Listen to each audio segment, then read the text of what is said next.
Hey everyone, and welcome back to the series on Python. In the last session, we have studied about user input. We have studied how can we use the input function to take inputs from the user. In this session, we are going to be making a simple calculator. It will be a little and nice project for all of you. So I hope you will like it. Let's get started. Let's see the demo of the application that we will be building today. It's a very simple application. This is the program that we will be writing. You don't need to look at this right now. This is just the demo, and I'm just going to run this to show you the application. We will be building that right from scratch. So it says enter the first number. Let's say 5. Enter the second number. Let's say 6. And now it asks for the operator. So it will work according to the operator that we enter over here. So let's say we want to do addition, so we will say plus and then enter. See, we got addition is 11. It's perfect, right? 6 plus 5 is 11. Now let's run this program once more. Again, this time let's enter 6 and second number let's say 8. Let's try negative and see, we got subtraction is negative 2. So negatives also work. Now let's run one more time. Let's say 6. Let's say 2. Let's say star. It says multiplication is 12. So multiplication is also working. You can see right here. Let's run one more time. 7, 8, division. You can see we got 0.875, which is the basically quotient that we get when we divide 7 by 8. So I hope this is clear to you, and there's an error actually in this application. Let me show you. Whenever we try to divide anything by 0, it's going to throw an error, division by 0 error. It's because we can't divide anything by 0. We will see in some later sessions how we can fix this, but for now just bear with this thing. We can't divide anything by 0, okay?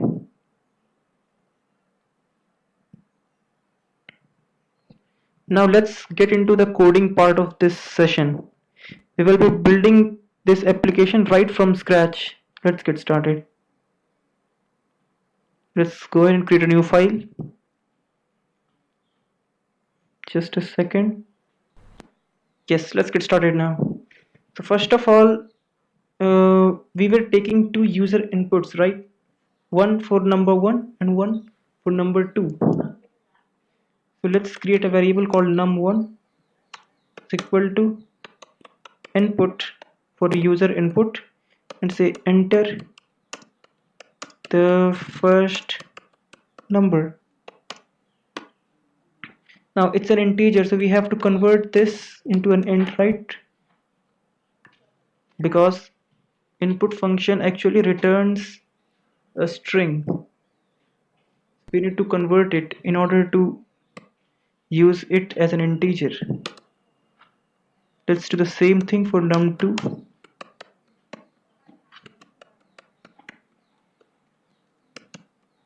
Enter the second number. Okay, the next thing, if you noticed properly, we were taking the operator input, right? Let's go ahead and do that. Let's create a variable called oper is equal to input. Enter the operator. Let's just add a hint like plus, minus, multiplication and division, so that the user gets to know what he or she has to enter. And here we don't need to actually use int because it's actually going to be a string. The operator that the user will be entering is going to be in the string format, so we don't need to convert that to integer. And also we can't, because it will throw an error, because plus minus star and division thing are not made for basically converting into integers. It's not a valid digit.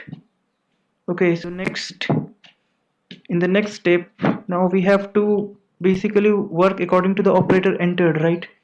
If it is plus, we have to add. If it is minus, we have to subtract, and so on. So here we are going to be using conditional statements.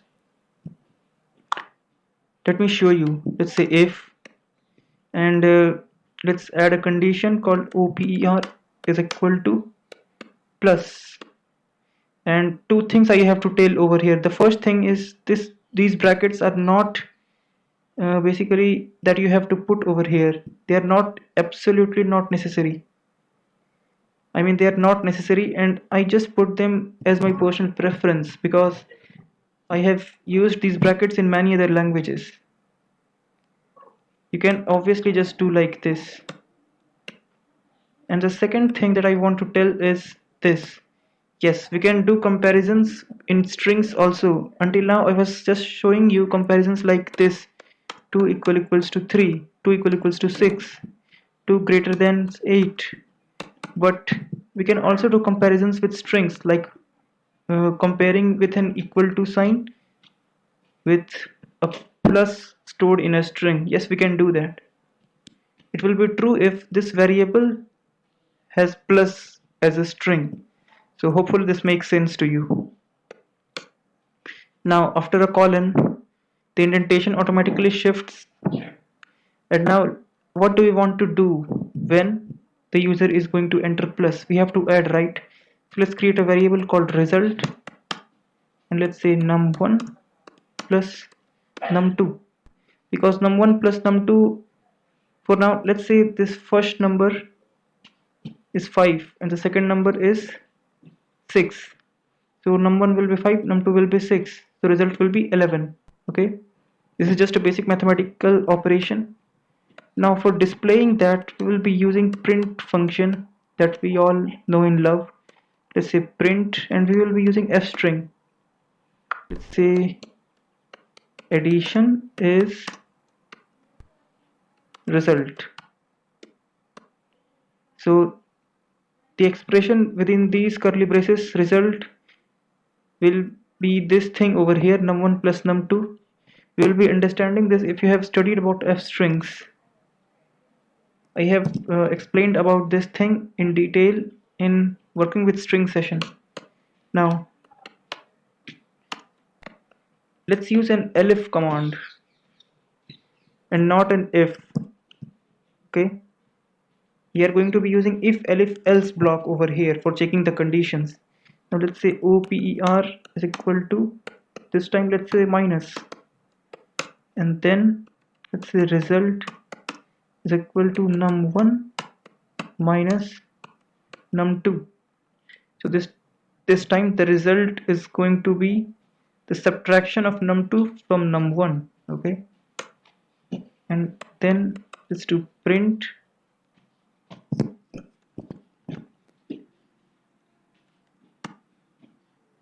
let's just say print subtraction is result. The same thing, the only difference is in place of addition we have put subtraction over here,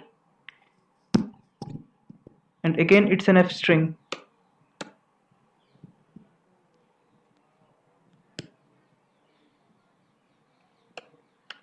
Let's use another elif. Let's say OPER is equal to multiplication this time, and we are not saying if in place of elifs, right? We are not using multiple ifs over here. It's because if this condition is going to be true, we don't need to check these things, right? So it's better and it's optimized to use elifs in place of ifs, because if we are obviously going to be adding these two numbers, we can't subtract them, and if we can subtract, we can't multiply.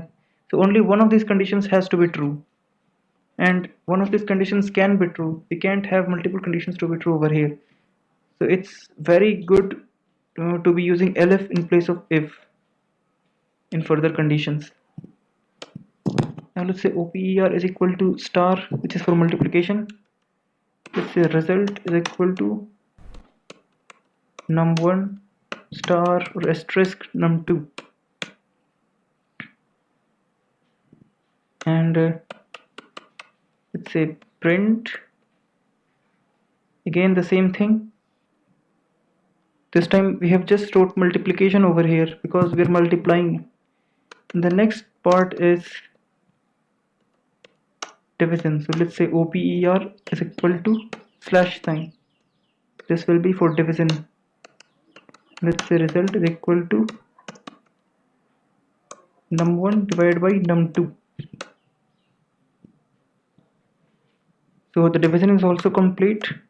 Now if none of these operators are inside this OPER operator, sorry, variable, so if the user has entered something which is not in plus, minus, star and multiplication, then what should we do? Obviously it's sort of an error, right? We are only implying the user to do plus, minus, star, sorry, multiplication or division. But if the user is entering anything like, let's say N, B, J, G, A, B, C, D, F, G, H, Y, T, whatever, so if the user is entering random things, we have to show an error display message, right?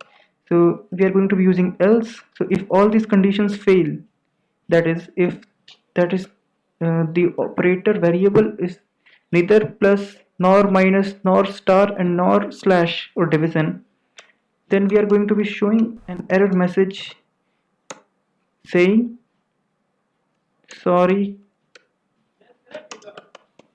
invalid operator.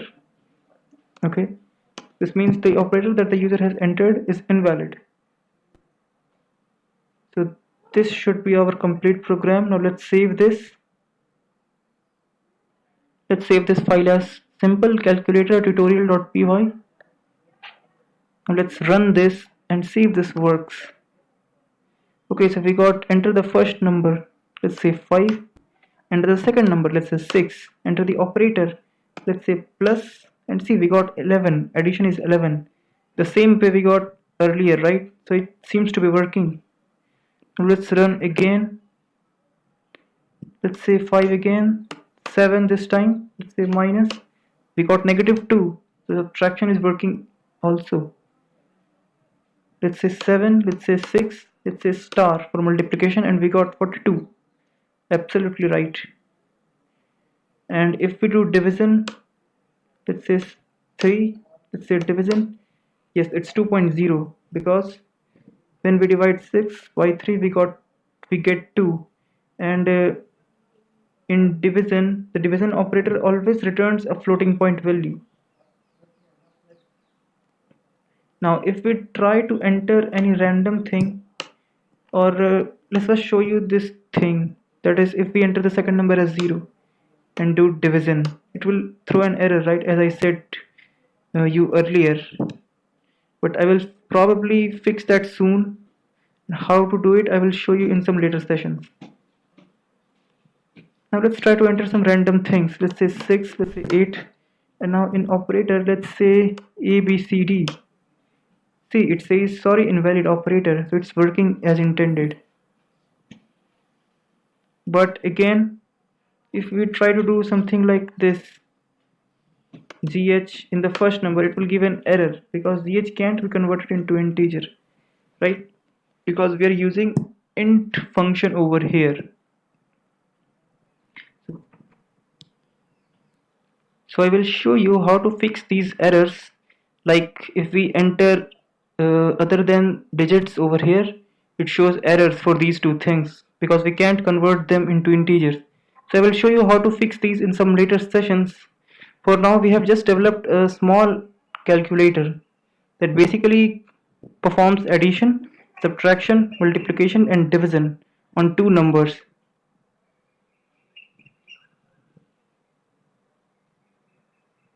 So I hope this was helpful to you, and in the next session I will probably talk about comments, which I have really been late on. I should probably have talked about it in some earlier sessions only.